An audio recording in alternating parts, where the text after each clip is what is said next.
Well, in late trading yesterday, the rand strengthened to 11.85 to the US dollar. This after a precious increase of 11.92, which sent a lot of positive reaction in the markets. Some analysts have attributed the strengthening of the currency to comments made by SA officials attending the World Economic Forum in Davos, where they spoke about ending corruption and, of course, improving the health of public finances.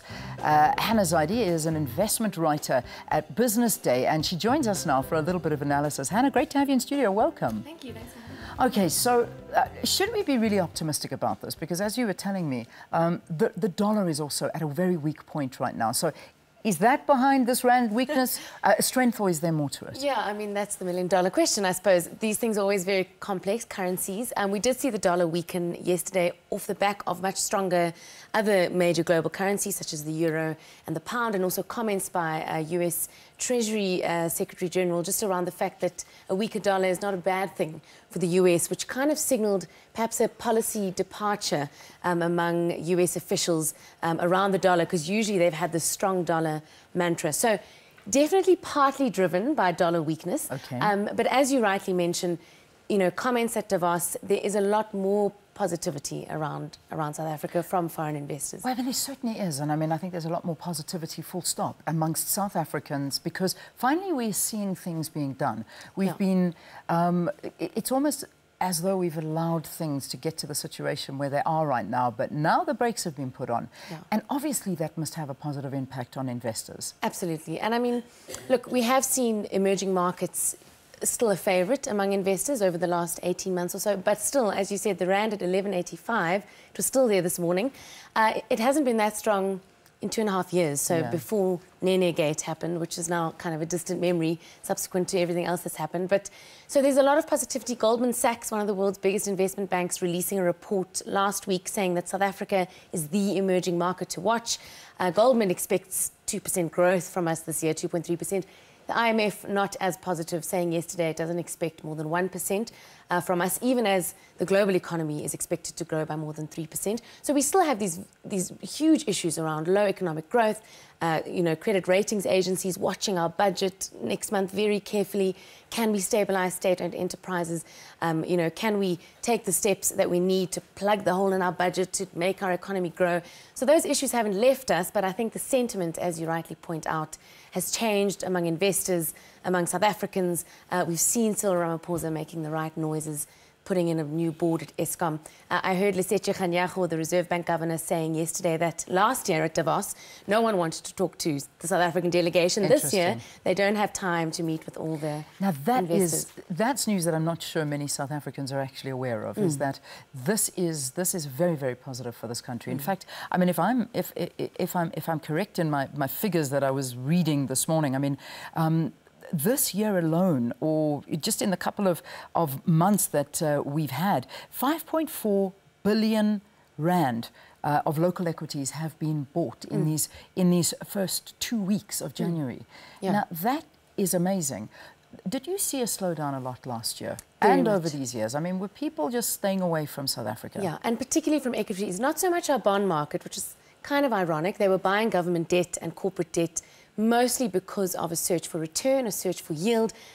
Interest rates are at record low levels in the developed markets, so investors are not getting returns there, so they're pouring money in here. And that has largely been our saving grace over the last 12 months. But this year, the turn in equities, that foreigners bought more shares in JSE-listed stocks than they sold in the first 2 weeks, is a clear sign of confidence returning. And I mean, and South Africa is very dependent on those inflows to fund our budget deficits.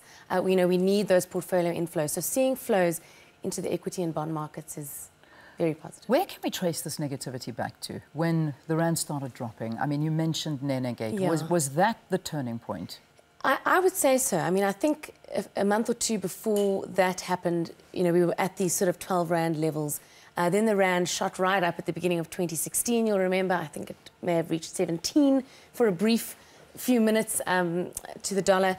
And since then, it's kind of, you know, gone up and down. As I said, this emerging market story, this positive sentiment towards emerging markets, this global search for yield has saved us over the last 18 months. But we've lagged our our emerging market peers. You know, there's been much more positivity around countries such as Mexico, Argentina, even Russia.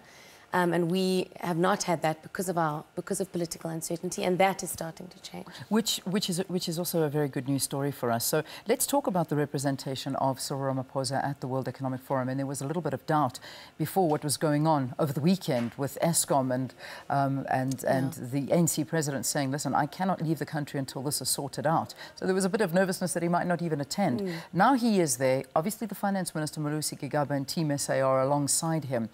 But as and I'm going to use this in inverted commas, a pin-up boy for South Africa, do you think he's doing the right job? He is a businessman. He's a very successful businessman.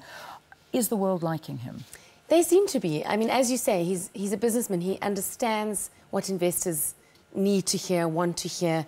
He's a great negotiator. I mean, he's sort of famous for his negotiating skills between Labour and business. So I think he will make the right noises and sort of tell investors, as you say, you know, strong stance on corruption, etc. And he's backing that up with action. So putting in the new board at Eskom, critical to avoid, you know, well, I suppose there's already a crisis at Eskom, but to avert an even more serious crisis and see, you know, funds being pulled, etc. So I think he's been very well received, and I think the whole South African delegation has been very well received. And also, of course, this inquiry into Eskom, because finally we're seeing some truth being revealed, truth that may have been hidden all of these years, and now it's coming to the fore. There are so many inquiries happening at the moment. In fact, I actually don't know where to turn. It's like you're watching, I wake up watching it, and I go to sleep last night, literally lying in bed watching the Eskom inquiry. Like this is the new soap opera on television. But I'm sure the world is watching too, and this is being spoken about in Davos, and the president of the ANC himself saying last night at this dinner,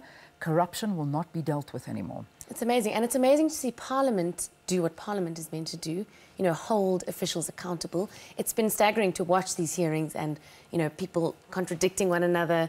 Yeah, I mean, I know you had Siko Nanti Manchansha on your show earlier this week, who's covered Eskom for us very well. But, yeah, so all the right steps are being taken. But as I said earlier, we have a long way to go. We certainly do. We've still got the budget that's got to be announced. We've still got SONA. Let's not write off State of the Nation, because there's a lot to happen before that. Credit reviews are coming through. And those are things that we've got to also watch. Now, these credit ratings agencies, have we heard anything from them so far? Not much this year. Of course, last year, I mean, there's been subsequent or a number of downgrades, and the most important ones for us are our local currency downgrades. So post Pravin Gordhan being fired, our international currency rating was downgraded by all the ratings agencies to below junk, except I think Moody's. And now our local currency is really what matters, because if that is downgraded to junk, and S&P has already, but Moody's is not, we could be kicked out of these global bond funds, which means passive money that's flowing into our economy, into our country, could suddenly be pulled out from underneath us, as it were.